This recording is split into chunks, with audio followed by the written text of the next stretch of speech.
Questions sur le sujet. Alors aujourd'hui, après des semaines d'attente, après tant de ballons d'essai, nous avons finalement reçu la proposition identitaire du Parti québécois. Le gouvernement aurait dû agir de façon responsable et rendre public ce document de consultation rapidement, plutôt que de laisser couler dans les médias, pièce par pièce, ce qu'il entendait proposer. Dans un dossier aussi délicat, dans un contexte de gouvernement minoritaire qui plus est, qui a terminé une année de mandat, le gouvernement doit, dans le dossier des valeurs, se concentrer sur ce qui unit et non sur ce qui divise. Si le gouvernement est sérieux dans sa volonté de rassembler, il doit laisser tomber ce qui divise et mettre l'accent sur ce qui rassemble. Oui au dialogue, mais sur les bases de ce qui nous unit. Par ailleurs, le gouvernement pourra ainsi, rapidement, passer aux priorités des Québécois et des Québécoises, l'économie, l'emploi, les finances publiques. Au Québec, nous avons certes besoin de précision, de balises concernant les accommodements afin qu'ils soient raisonnables.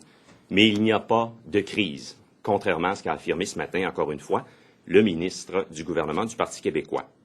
Ce qui nous unit, l'importance de l'égalité homme-femme, la neutralité religieuse des institutions de l'État et non des individus. La prestation et la réception des services de l'État à visage découvert. La préservation du patrimoine historique du Québec. Et vous avez eu l'occasion de le noter le 5 septembre dernier, lors de la déclaration du chef du Parti libéral du Québec, M. Philippe Couillard, déclaration que vous pouvez retrouver sur le site plq.org. Ce sur quoi nous ne sommes pas d'accord, la neutralité, comme nous venons de le dire, des individus par opposition à la neutralité des institutions de l'État qui doit avoir lieu. Également, la logique d'un droit de retrait dans le cadre des droits et libertés protégés par la Charte québécoise. Également, le fait d'inclure dans la Charte québécoise les détails qui viendraient encadrer les accommodements. Et aussi, l'interdiction du port de signes religieux pour les agents de l'État. À ce chapitre, vous me permettrez de noter qu'il faut une vision bien étroite pour demander que l'on sorte le ruban à mesurer afin de limiter nos droits et libertés individuelles. Également, nous sommes contre toute forme de hiérarchisation en ce sens des droits et libertés. Il y a un paradoxe très fort lorsque le gouvernement dit vouloir défendre l'égalité homme-femme tout en permettant que les premières touchées par les mesures proposées seraient justement des femmes. Lorsque l'on parle d'intégration, nous la voulons réussir et ça passe notamment et pour beaucoup par l'intégration économique, l'intégration à l'emploi. Le gouvernement veut donc institutionnaliser les discriminations, les exclusions à l'embauche. Nous ne serons pas complices de cette négation des droits. Alors, je suis prêt à recevoir vos questions. Merci. Vous venez de dire que vous étiez contre le fait de donner les détails pour encadrer les accommodements. Pourtant, vous étiez aux côtés de votre chef la semaine dernière et vous avez dit, et celui-ci disait, ça prend des balises claires. Alors, donc, là, on a de ces balises-là. Pourquoi vous n'êtes pas d'accord avec ça?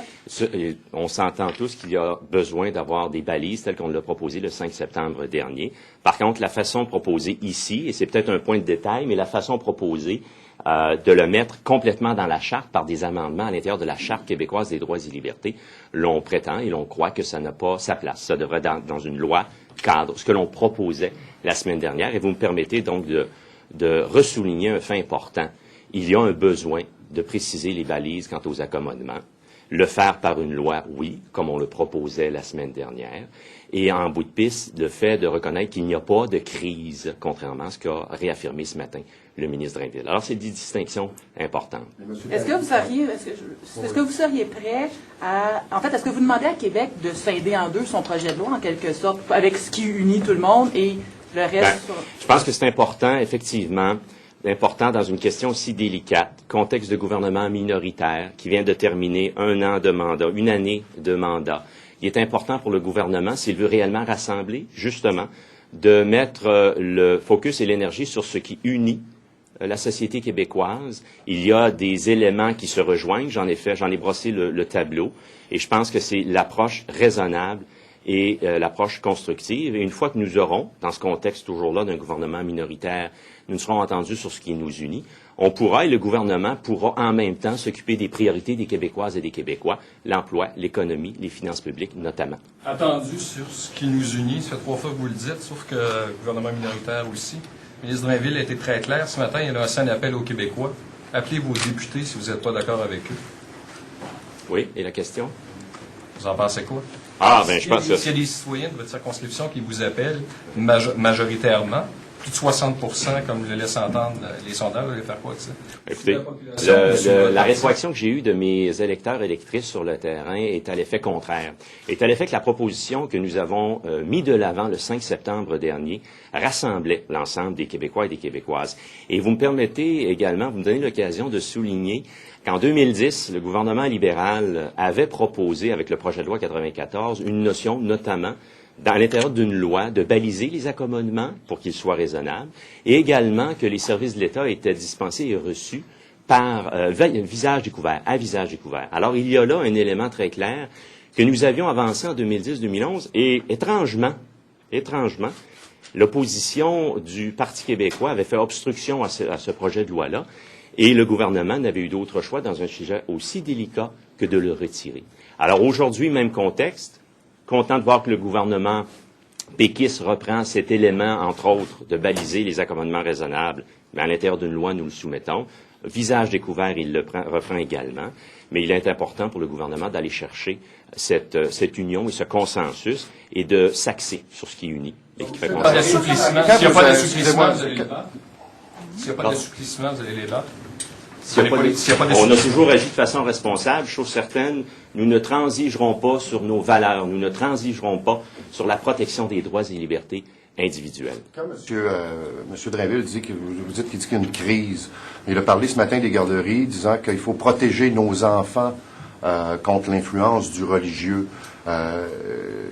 Qu'est-ce que ça vous apporte à émettre comme commentaire? Quand j'entends le ministre justement parler de crise, de protéger nos enfants, me revient toujours à la mémoire les commentaires de la présidente de la commission scolaire, Marguerite Bourgeois, qui, interviewée il y a 2 semaines sur les ondes d'une radio, avait affirmé à la question, vous, le port de signes religieux par vos enseignantes, enseignants, ça doit être une préoccupation, et il voulait tester cet élément-là. Et ce qu'elle a répondu le plus simplement du monde, commission scolaire Marguerite Bourgeois, dans l'ouest de l'île de Montréal, commission qui est la plus diversifiée au Québec. Elle a tout simplement affirmé que les jeunes sur les bancs d'école, depuis qu'ils sont au monde, ont à agir avec cette diversité-là. C'est devenu une normalité. Ils se respectent les uns les autres pour ça. Et elle a conclu par la phrase suivante qui résume tout. Elle dit peut-être que dans ce débat-là, les adultes pourraient prendre exemple sur les enfants. Quand on parle de protéger les enfants, on envoie au message aux parents que leurs enfants sont menacés par la présence de voiles dans les garderies. Quel est votre écoutez, à ce niveau-là, je laisserai le discours de crise, de menace et de division au ministre Drainville, s'il veut bien le porter, ce discours-là. Mais le discours que nous portons, ce sur quoi nous voulons travailler, sur ce qui nous unit, et en ce sens-là, nous répondrons aux besoins des Québécoises et des Québécois. Pensez-vous, dans son projet pour encadrer les accommodements raisonnables, M. Drainville propose un petit questionnaire, un test basé sur la discrimination, sur l'égalité homme-femme, en 4-5 points. Est-ce que vous trouvez que c'est intéressant, ces points-là? Est-ce que vous êtes d'accord avec ce que propose comme encadrement d'accommodement raisonnable? Ces éléments-là qui visent à donner, et je n'irai pas sur le détail du test en 4 étapes, mais cet élément qui vise à donner des balises aux accommodements, nous en sommes. Nous y étions dès 2010 avec le projet de loi 94, qui étrangement avait été bloqué par le Parti québécois. Et en ce sens-là, c'est quand même très, très clair. Oui, sans aller dans le détail, l'importance et la justification de baliser, elle est toujours là. Il n'y a pas de crise. Et encore une fois, sans aller dans le détail de la chose, c'est un des éléments qui nous unit. Autrement dit, faire en sorte d'apporter des balises lors des accommodements, lors d'une demande d'accommodement. Mais dire que vous, en termes de contenu, si cet aspect-là allait dans un projet de règlement ou un projet de loi à part, ça pourrait vous convenir? Je le vois comme une extension de ce que l'on proposait en 2010 avec le projet de loi 94 qui définissait les accommodements, faisait référence aux atteintes dites excessives. aux droits des autres citoyens et citoyennes et chercher un équilibre. Alors, il s'agit d'un pas d'un élément sur lequel on nous rejoint. Quant à la façon de le faire, de l'inclure dans la charte, nous ne sommes pas d'accord avec ça. Par une loi aidant les décideurs à baliser les demandes d'accommodement, oui. Nous avons toujours eu ce discours-là, mais sur les autres aspects, interdiction de port de signes religieux, par exemple, par les agents de l'État, comme j'ai l'occasion de le dire, sur ça, nous ne serons pas les complices de l'atteinte aux libertés que propose le gouvernement. M. Tanguay, que pensez-vous du fait que les élus soient épargnés dans le projet du gouvernement Marois? Avez-vous l'impression que le PQ prône une sorte de laïcité à 2 vitesses? Moi, c'est pas une impression, j'ai un constat. Le Parti québécois et la CAQ logent au même endroit quant à dresser une ligne dans le sable. Qui pourra, chez les fonctionnaires, porter un signe religieux ou ne pas porter un signe religieux? Le Parti québécois donne en ce sens-là, pour tirer une ligne, un droit de retrait. Le Parti québécois et la CAQ est allée avec la définition des agents de l'État qui exercent le pouvoir autoritaire et de coercition. En ce sens-là, on pense que c'est faire fausse route. Il faut faire une distinction entre la neutralité des institutions de l'État et des individus qui ont encore le droit au Québec, j'ose espérer, d'exprimer leur liberté de religion. Et en ce sens-là, c'est ce qu'attaque, sous cet aspect, la proposition du Parti québécois, à laquelle donne son appui la CAQ, ce qui n'est pas rien. On parle de nos libertés individuelles, là. Et encore une fois, on peut voir que la CAQ et le PQ feront front commun sur cet aspect. Nous ne serons pas de celles et ceux qui cautionneront cette attaque aux libertés individuelles. Monsieur Tanguay, est-ce que vous trouvez que c'est justifié qu'on lance une vaste campagne publicitaire pour essayer de convaincre les gens que c'est bon, la Charte des valeurs, pour que eux, par la suite, pour qu'ils aient l'opinion publique de leur bord? Je pense qu'en démocratie, il est important que tous et toutes s'expriment. Je trouve un peu symptomatique que vous parlez de campagne publicitaire. C'est pas le mot utilisé par le ministre ce matin, mais j'ose espérer effectivement que le ministre arrivera avec un projet de loi tangible. Et évidemment, on a vu les 3 dernières semaines, il y a eu beaucoup de ballons d'essai. Beaucoup de ballons d'essai sur un sujet donc qui a occupé la sphère publique durant les 3 dernières semaines. Les priorités, encore une fois, des Québécoises, des Québécois, important, l'emploi, l'économie, les finances publiques. Et que le ministre consulte, on aura l'occasion d'y apporter notre voix, mais chose certaine, notre position est très claire à ce stade-ci. M. Tanguay, quelles sont les chances que ce soit adopté avant que le gouvernement... Je pourrais pas extrapoler. Chose certaine, nous ne ferons pas comme la CAQ. Nous ne négocierons pas sur nos valeurs. Quand on a des valeurs, on ne négocie pas sur les valeurs. On se bat pour nos valeurs, entre autres le respect de la liberté individuelle. Au Québec, en 2013, est-ce qu'on peut avoir le respect minimal de nos libertés individuelles? L'État a-t-elle à venir nous dicter comment nous devons, nous, exercer notre liberté de religion? Moi, je pense pas. C'est pas le Québec d'aujourd'hui, puis je pense pas que c'est le Québec dans lequel je veux voir grandir mes enfants. Et nous dresserons contre cette approche. Il n'y a pas de crise, ça peut durer combien de temps, cette situation-là? Qu'est-ce que vous voulez dire, cette situation-là? En ce moment, est-ce qu'on doit adopter, est-ce que c'est un débat qui va courir encore des années? Écoutez, chose certaine, dès 2010, le gouvernement libéral, et ça a été soulevé par le ministre ce matin, avait proposé des balises aux accommodements. Le Parti québécois, j'imagine par stratégie, mais je le laisserai répondre à cette question-là éventuellement, avait fait obstruction au débat et avait fait en sorte que le projet de loi soit retiré. Alors, en ce sens-là, il est important d'être responsable et encore une fois, pour le gouvernement du Parti québécois, de mettre l'attention sur ce qui unit et non sur ce qui divise. Un bout de chemin peut être fait, toujours en gardant calmement la tête froide, il n'y a pas de crise, et en respectant les libertés individuelles. Point majeur. Globalement, comment vous pouvez qualifier la position du gouvernement dans ce dossier-là? Est-ce que vous irez jusqu'à parler d'intolérance, de xénophobie? Comment vous la qualifiez dans l'ensemble? Atteinte aux libertés individuelles. Atteinte aux libertés individuelles, qui n'est pas justifiée. La neutralité des institutions de l'État, c'est une chose importante, mais l'importance pour les individus de pouvoir exprimer leur liberté de religion est également un élément important. Ça prend une approche équilibrée. Et on a pu voir, là, malheureusement, via des ballons d'essai, on a pu voir les contre-coups et les commentaires qui ont été émis publiquement depuis les 3 dernières semaines. Et j'ose espérer que le ministre, déjà, aura eu l'occasion de rectifier le tir. Chose certaine, important, où est le ministre de la Justice du Québec? Je lisais dans un journal ce matin que sciemment, les conversations entre le ministre Drainville et le ministre Saint-Arnaud avaient été gardées au strict minimum. Je pense que c'est important que le ministre Saint-Arnaud vienne nous parler de comment lui reçoit-il cette approche-là. C'est important de protéger nos libertés individuelles. Est-ce que vous craignez pour l'image du Québec au Canada ou à l'étranger?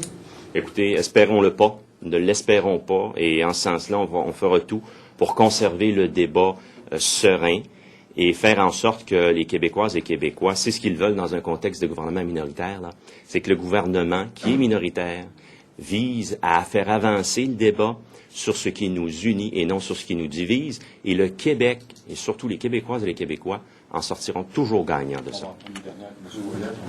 À votre avis, M. Tanguay, qu'est-ce qui amène le Parti québécois au pouvoir à vouloir limiter les libertés individuelles? Vous en parlez beaucoup, vous allez les défendre. Mais quelle est l'idéologie qui sous-tend la volonté de limiter les libertés individuelles, à votre avis? En ce sens-là, je laisserai les ministres du Parti québécois, du gouvernement du Parti québécois, préciser leurs pensées à cet effet-là. Chose certaine, il est important que nous, comme libéraux, nous avions à déposer, et c'est ce que nous avons fait la semaine dernière, une proposition et une vision claire basée sur nos valeurs et nos principes qui ne se transigent pas, contrairement à la CAQ. OK, merci.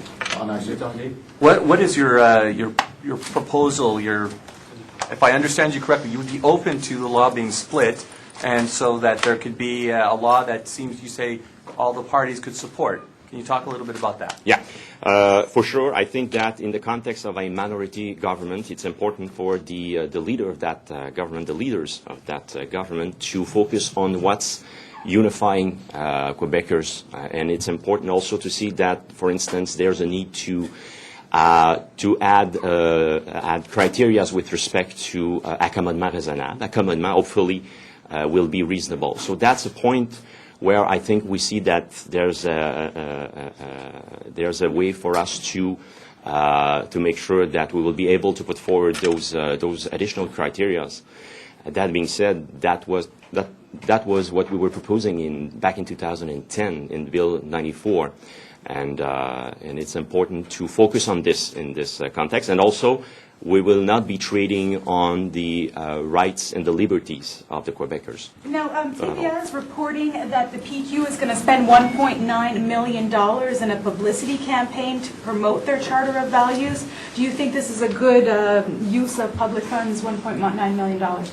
I think that it's important for the government to focus on the priorities: economy, job creation, and the finance of the state. That being said, I think that it's important in the context of a minority government for the government to be reasonable and make sure that if he wants to put forward that debate, that was the purpose of the announcement, that it will make sure that we'll have an efficient spending of the taxpayers' money, and it's important not to go forward with a publicity campaign to divide the population.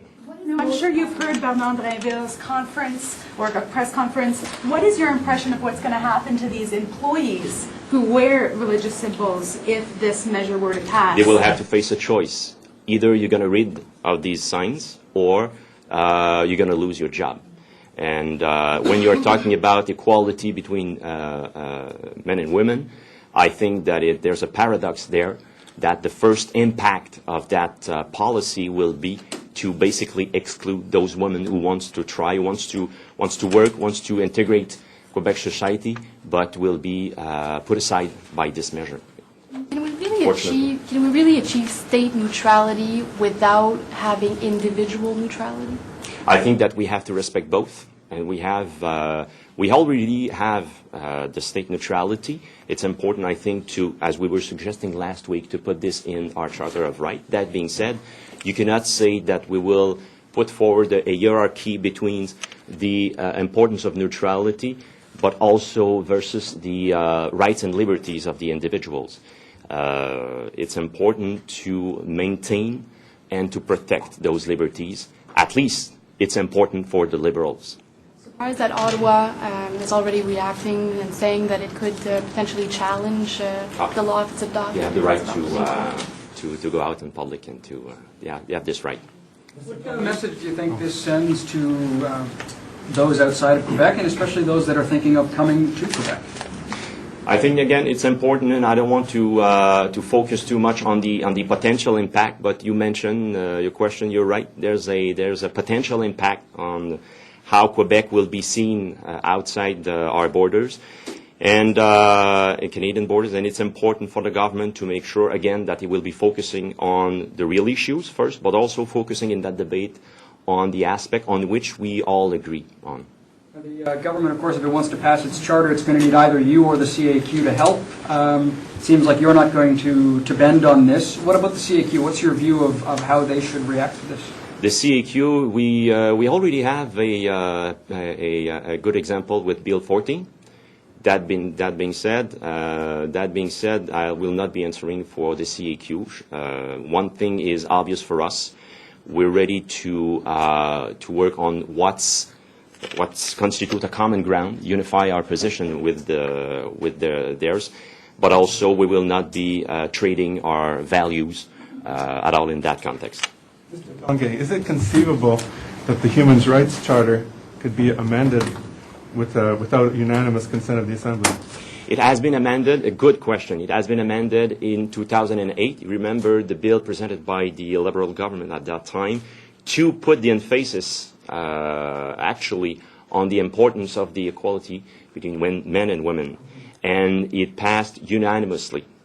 And there was obstruction from the PQ 2 years after, in 2010, on Bill 94. And when we saw this as a Liberal government, we decided to set aside this piece of legislation because there was obstruction systematically from the PQ. So to your answer, you already know where we will be. I think that it's important to see that this very, very important piece of legislation, which is our Charter of Rights, to be amended unanimously. So can we expect, shall we say, lively opposition from the Liberals when the bill eventually comes forward, if it continues to go, as he says, namely amending the Charter? Quebecers can count on our action, can count on our action to defend civil rights, civil liberties, and we will be there, of course, as a reasonable, constructive opposition, but we will be there, again, as we have been for the Bill 14. The government insists that this is constitutional, that it will stand up in the courts. What do you think how do you see that happening? Well, the government, and it's not the Justice Minister who said that, actually.